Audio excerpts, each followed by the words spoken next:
انجام بدین خب میتونین متوجه بشین که یه بچه واقعا خواب یا بیدار. کو انجام بده ببینم واقعا. به نظرتون شما اول یه سوال میپرسم، به نظرتون کارن الان خواب یا بیدار؟ به نظرم بیدار.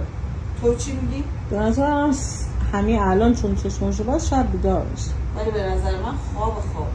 از کجا معلوم؟ من اون تست رو انجام میدم بهتون میگم. تستش چیه؟ تست اولش اینطوریه که اگه یه بچه‌ای خواب باشه شما دستشو بگیری به سمت بالا، دستش همونطوری میمونه، نمیفته. مثلا دستشو اینجوری بگیری بالا، دستش میمونه. نگاه کن، خواب. چطوره؟ یعنی من واقعا خوابه؟ آره. اگه تست خواب باشه نمیافته؟ نمیفته. اگه خواب نباشه اینطوری دستش یهو میفته. یا مثلا دستشو اینطوری هر جا بذاری همونجوری میمونه. ساعت ها. آره.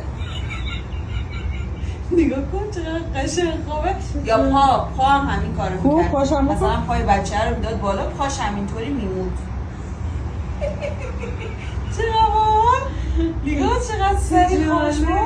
سرش مثلا پاشو اینطوری دلا بکنه همینطوری میمونه.